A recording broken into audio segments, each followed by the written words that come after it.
So we're here today with Lama Tashi. Lama Tashi is well, you can present yourself if you want, Lama Tashi. Okay, that's weird. Who are you? Okay, so I'm Tashi from Bhutan, but I actually belong to a Chechen monastery in Nepal, and I've been studying Buddhism, I think, all my life. But because I was born in Bhutan, where Buddhism is the main practice, and also, but then when I was very young, like around 14, I went to Nepal, India, and then to Nepal to study. And then, so since 2009, I've been teaching. Today we're going to be talking about the ego. And first of all, can you explain to us what is the ego? Okay, so it's very okay, and I'll tell you, just in a very simple. Ego is a self-centered attitude. Okay. So when you all the time preoccupied by your own concern, one's own concern all the time, and so you live in a very narrow-mindedness. That's ego. So with that definition, we as human beings are much more than ego, you could say. Look, ego is something that's not natural. Okay. That's not the natural part of who we are. But as we grow up from a child, we are not born with the ego. But as we grow up, our study environment, the education, the society, and also our tendencies, patterns, habitual patterns, so build up. So build, and so we focus more and more on our own selfish development. Okay, but isn't ego necessary for us to live a human life? It's not necessary, but somehow we are taught like that. We are our society, our education, our as a environment. So we are taught, like, okay, you have to build. Yeah, like for example, we go to school, the competition. How we are told, we should be first. You should compete. You should always go for the success. That's like building up in a way we are very negative, but we are making like okay, if you want to be successful, you have to be defeat all these your enemies, and then you have your success. So in the name of success, so that's how we are taught. You have to. So if you want to be a successful person, successful businessman, so you have to be your ego should be built, like all the time. So that's how we are taught our education, the modern education system. But you say it's not natural. What does it mean it's not natural? I mean, you are not born with that. That's not our innate nature. We are not born with that.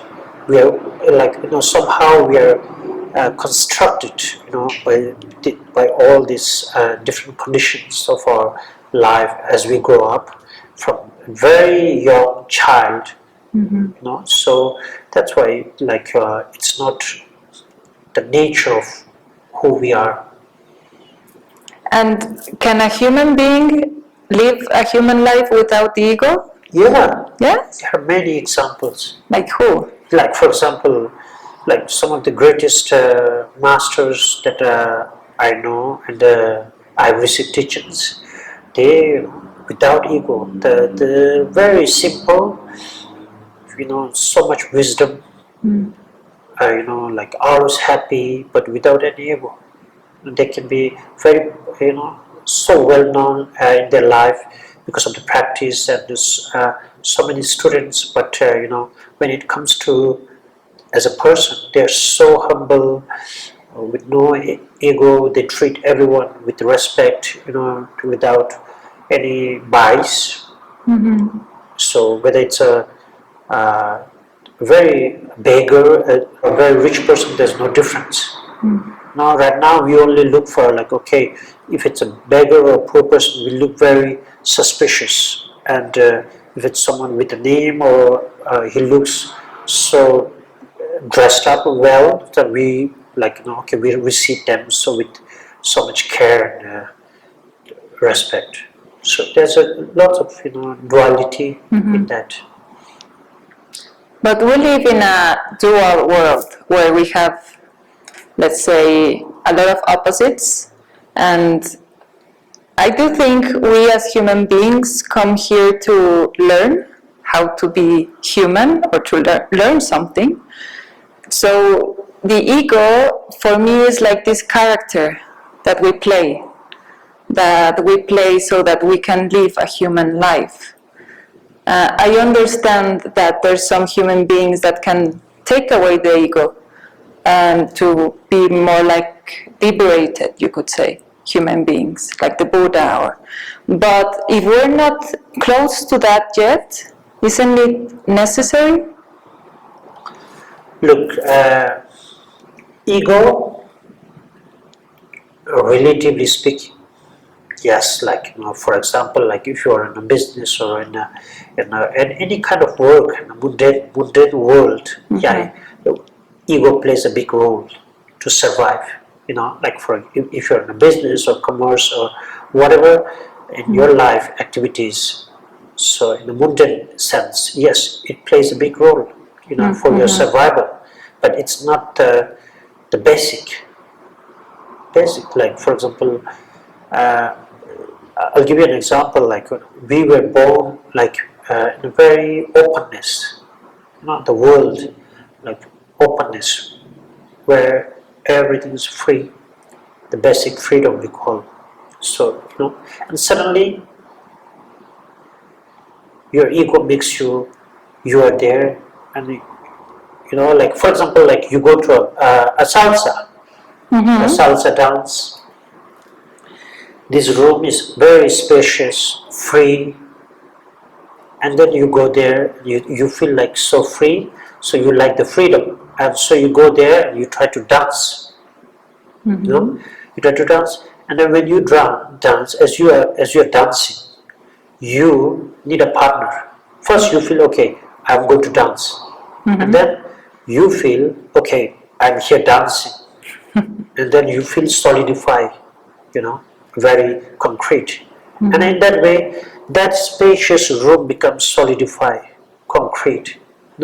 So that's because of the ego. So then you bring a partner, and then another partner. So that way, that space that's so free, spacious, open, becomes more and more small, and that's how ego plays. Ego works, and this world, I'll say, our mind is also like that. Okay. And in this part of letting go of the ego, what is the quality that we're looking for when you're letting go of the ego, or what should happen? We should. What do you mean by what should happen? When we let go of the ego, this part that I understand confines us, what happens? What state generates inside when we can let go of that? The freedom. Freedom. Yeah. If you let ego, free your ego, that's that leads to a freedom.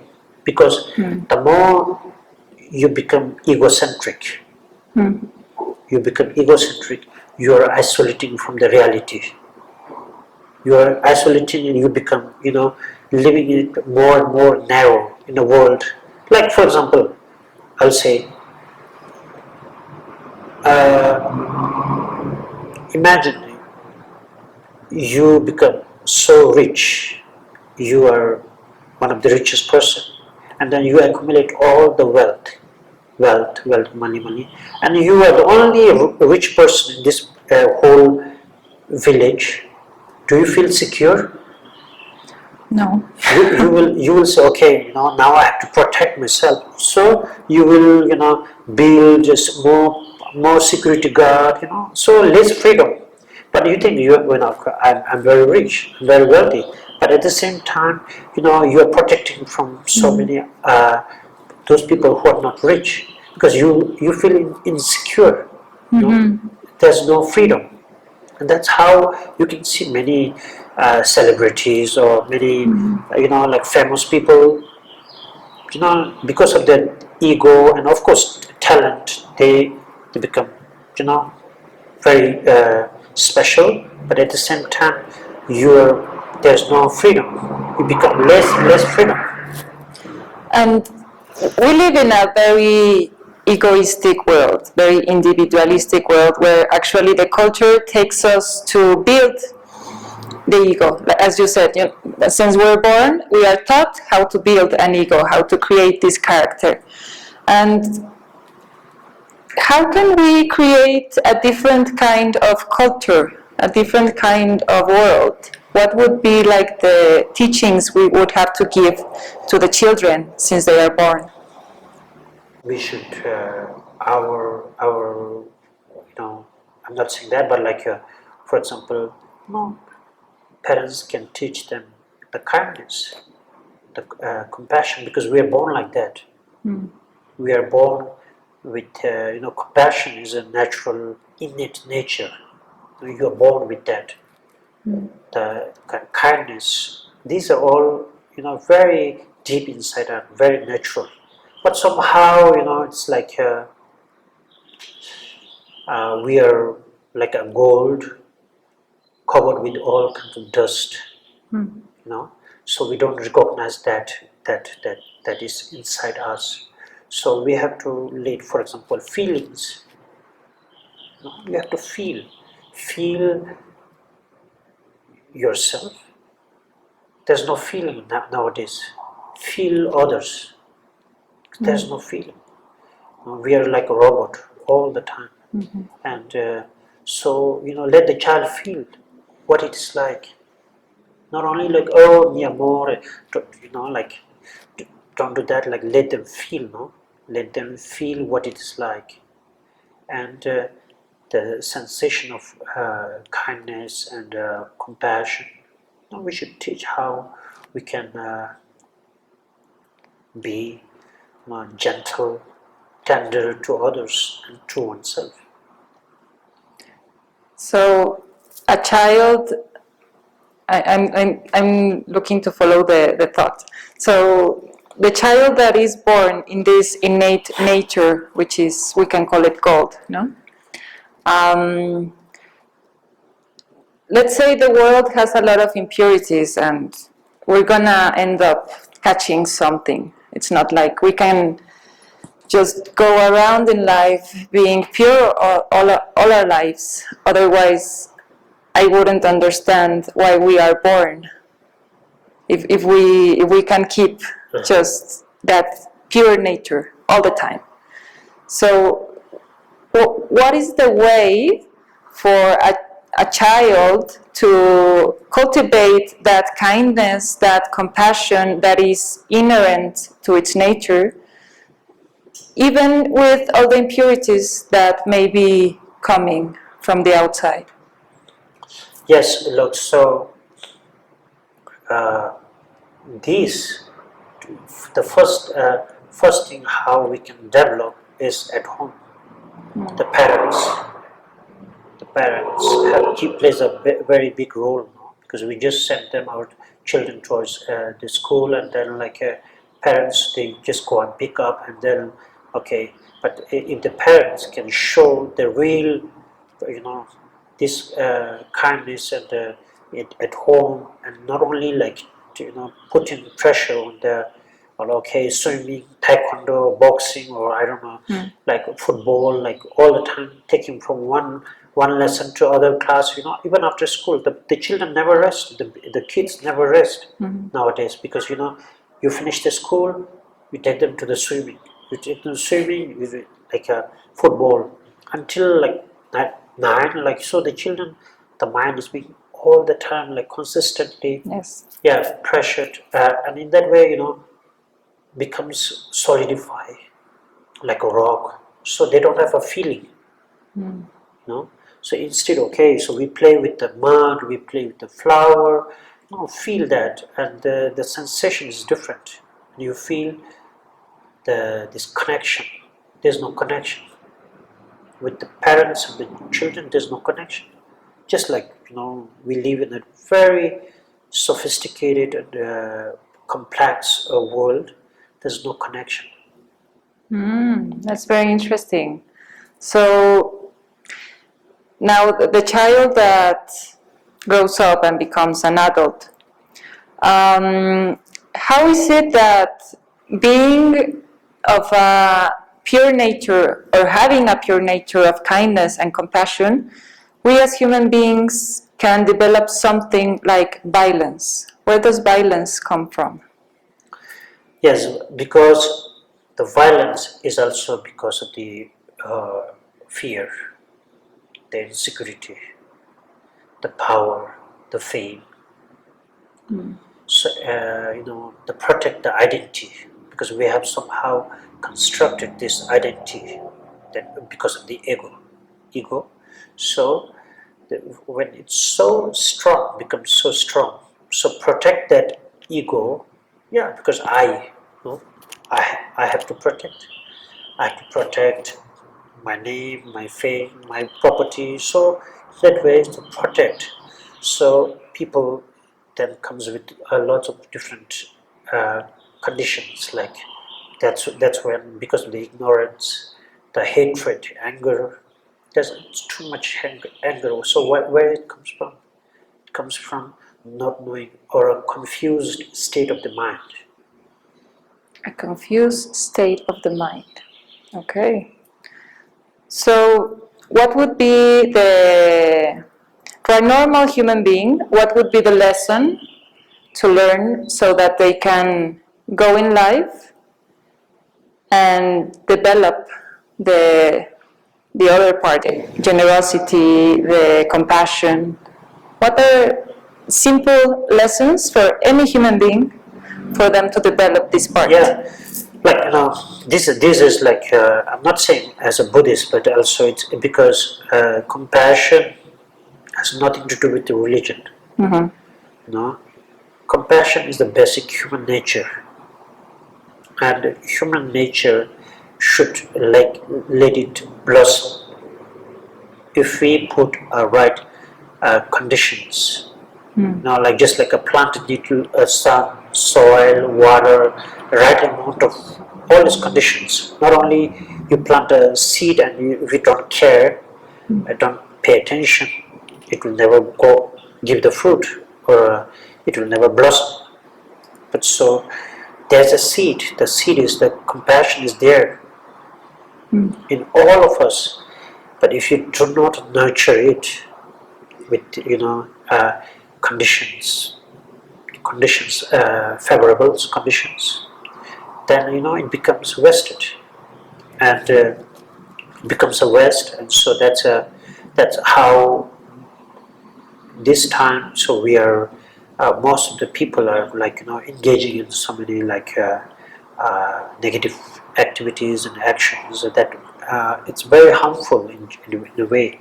So I would say when it brings conditions like the family, friends, the educations, and also the right environment. We need a right environment to cultivate, and that is always start from how we look up to, because there is a lot of misunderstanding with education, and so I would say His Holiness Dalai Lama said, no, we have to teach a secular way of education, so which means balance.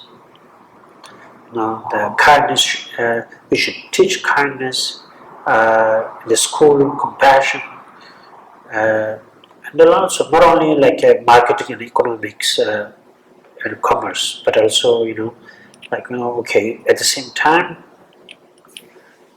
there's something called, you should teach our children, there is something called other person who has this, who feels the same like you, who wants to be same like you, to be happy. He doesn't want, he or she doesn't want to suffer. And if we have this understanding, there's a connection, okay, that I want to be happy, but at the same time, the other person, even if it's my enemy, he wants to be happy. So if we connect like that, then maybe the violence drops, because you feel for others. When there's no feeling, then you give so much self-importance to yourself. You only want, I don't care whether he's happy or not, but I want. So it's all connected, how the ego is built, how the selfishness makes me not see the other person, and not seeing the other person, he becomes blind. Exactly, and that can generate something like violence. Otherwise, if we do it the other way, where you cultivate the kindness, that's when you cannot even think about violence. If kindness is what you communicate. Yeah, and out of kindness, you can see there's a lot of appreciation. Comes with appreciation, and also you can see when you appreciate, then you feel very fortunate. Because you connect with the nature, you connect with the people, and then in a way you appreciate. There's a appreciation, and when you do not appreciate, then that's a lot of violence and destructions from your mind, physically and mentally. Okay, so maybe we can finish with you giving the people that are watching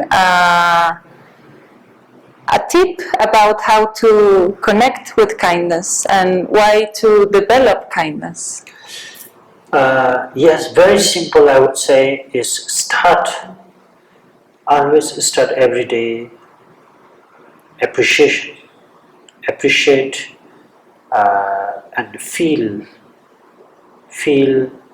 the sensation of your body, your mind every day when you wake up, and appreciate you're alive, and how precious that is, that you are alive every day. And likewise, so when you feel that preciousness in you, that you are one human being and born again every day, so now you connect somehow, you are connected to many people in that way, because then you feel that forgiveness, there's a what called kindness in you, naturally it will come, and in that way. Thank you so much. Thank you. Thank you, Lama Tashi. Thank you.